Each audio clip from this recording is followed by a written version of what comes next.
Bonjour, vous allez bien? Je fais un petit reportage. Vous faites le... C'est bien au soleil là, hein? Eh ben, il faut en profiter, hein, parce qu'un jour ou l'autre on va mourir. Et après, est-ce que vous y avez déjà pensé?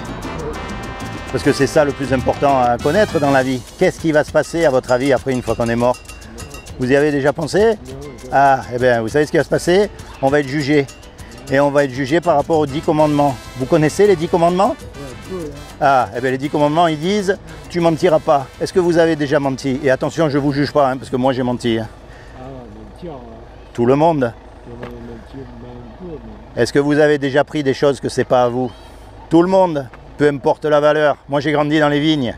Le raisin à côté, je peux vous garantir. Et les cerises. Eh oui, non mais c'est du vol quand même si c'est pas beaucoup. Donc le jour où on meurt, on va être confronté à cette loi-là, la loi morale. Et le problème, c'est qu'on est tous mal face à la loi. Alors comment on va faire? C'est ça la difficulté.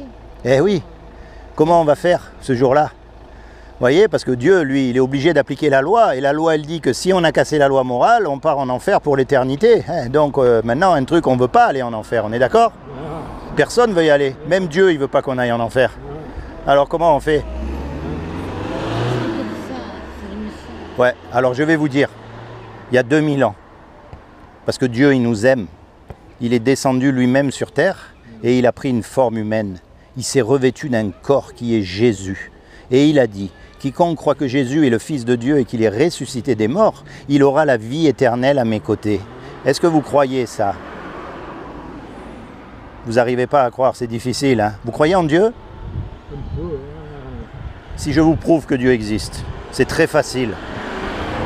Mais attention, il faut me promettre une chose. Il ne faut pas mélanger Dieu et la religion. D'accord? Dieu, vous savez comment on sait qu'il existe? C'est très facile. Regardez ma casquette. Ou alors regardez les chaussures. La preuve même qu'il y a quelqu'un qui a fait ces chaussures. Elle est là devant vous. Imaginez que je vous dise, tu vois la chaussure là, en fait elle s'est faite toute seule.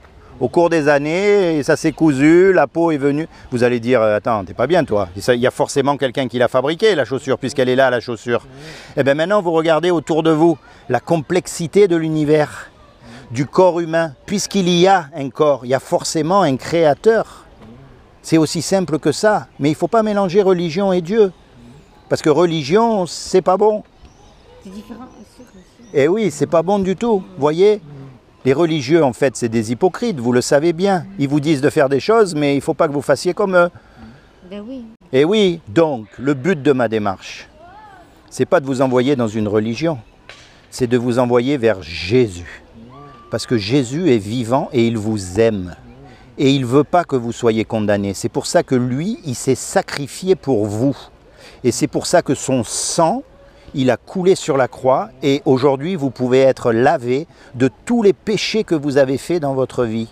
Comme ça, le jour du jugement, quand Dieu va vous voir venir, il va dire, hop, qui c'est votre avocat? C'est Jésus? Ok, vous êtes libre. C'est ça le vrai Jésus. Maintenant, je vais vous encourager, quand vous êtes tout seul, parlez à Jésus. Rapprochez-vous de lui. Avec ce que vous avez dans votre cœur, vos mots, vos doutes, vos craintes, vos joies, peu importe, mais vous commencez à lui parler. Seigneur Jésus, j'arrive pas à croire, aide-moi à croire. Seigneur Jésus, pourquoi je souffre tant? Ou Seigneur Jésus, aujourd'hui je suis heureuse. Voilà, il faut commencer à lui parler pour que vous soyez sauvés, mon ami. Comme ça, quand vous mourrez, en fait, vous ne mourrez pas. Votre corps, il meurt, mais pas votre âme. Et vous, vous allez rejoindre celui qui a tout créé, celui qui vous a créé. D'accord? C'est comment votre prénom? Jean-Pierre. Et vous? Sophie. Seigneur Jésus, je te demande vraiment que tu te révèles dans le cœur de Sophie et de Jean-Pierre en tant que leur sauveur et leur Seigneur, afin qu'ils soient sauvés tous les deux. D'accord? Parlez à Jésus. Soyez bénis tous les deux.